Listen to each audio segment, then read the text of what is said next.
Allô, docteur Hamouk? C'est votre rubrique santé. Bonjour et bienvenue dans votre rendez-vous médical.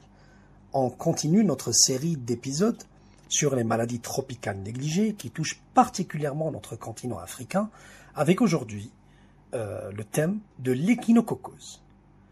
Alors, l'échinococose, appelée couramment maladie du renard, est une zoonose provoquée par un ver plat, l'échinocoque.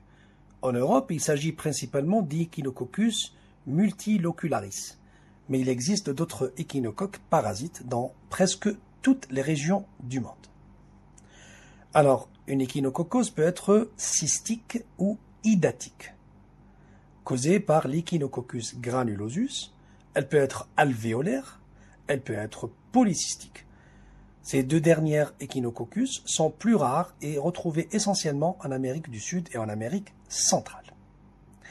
L'échinocoque est avalé par l'hôte. Les animaux concernés sont essentiellement des canidés, donc des chiens, pour l'Echinococcus granulosus, les renards pour le multilocularis, où la larve se transforme en adulte dans le tube digestif de l'hôte, permettant la reproduction et le relargage d'œufs par le tube digestif.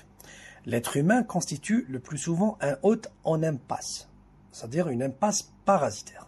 Ne permettant pas la reproduction du parasite, ce dernier traverse la paroi du tube digestif avant de s'implanter dans différents organes. En général, c'est ce qu'on appelle un kyste hydatique. C'est ce qu'on voit dans le pourtour méditerranéen ou l'Afrique du Nord, ou en zone tropicale, c'est l'échinococose alvéolaire, aussi appelée ténia du renard, qui est une maladie de l'hémisphère nord. Il s'agit de parasites différents mais apparentés. Donc, chez l'humain, les œufs ingérés se transforment en larves qui vont coloniser le foie et former une pseudotumeur au bout de plusieurs années. Les larves peuvent exceptionnellement également atteindre d'autres organes comme les poumons ou le cerveau. Pour l'échinococose alvéolaire, c'est une maladie grave qui se développe lentement, essentiellement au niveau du foie, sur plus de 15 ans et de manière asymptomatique, se traduisant par une hépatomégalie, c'est-à-dire une augmentation du volume du foie, des douleurs abdominales, un ictère et une fièvre. Elle est autrefois souvent confondue avec la cirrhose ou le cancer du foie. La forme hydatique, qui touche surtout l'Afrique du Nord, elle est caractérisée par la formation de kystes au niveau du foie, du poumon ou plus rarement du cerveau. Le diagnostic peut être effectué par la détection des anticorps spécifiques du parasite dans le sang du patient, c'est une sérologie, et en cas de résultat positif est confirmé par l'imagerie médicale. La mortalité de la forme cystique est comprise entre 2 et 4%.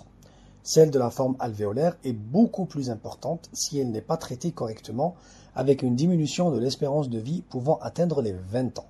Sans traitement, la forme alvéolaire a un risque de décès de 60% à 5 ans.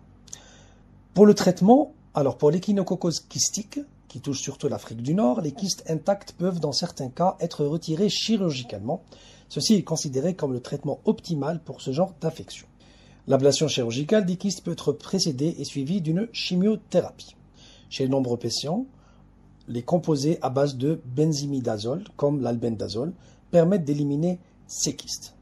Des transplantations de foie sont parfois réalisées dans le traitement de la forme alvéolaire. La prévention passe notamment par le fait de connaître l'existence et les modes de contamination par le parasite afin de les éviter. Le fait d'éviter d'entrer en contact avec les renards, souvent porteurs du parasite, se laver les mains s'il y en a eu un contact avec un animal et après avoir touché des végétaux qui pourraient être infestés. La cuisson à plus de 60 degrés et plus de 30 minutes de tout aliment provenant de zones pouvant être infestées par le parasite, ne pas manger de baies cuites à une hauteur de moins de 50 cm du sol sans les avoir bien lavés. Voici pour le thème d'aujourd'hui l'échinococose, que ce soit alvéolaire ou cystique, donc touchant plus l'Afrique tropicale ou le nord de l'Afrique. Donc on va continuer dans les prochains épisodes de parler des autres maladies tropicales négligées. D'ici là, prenez soin de vous et à bientôt.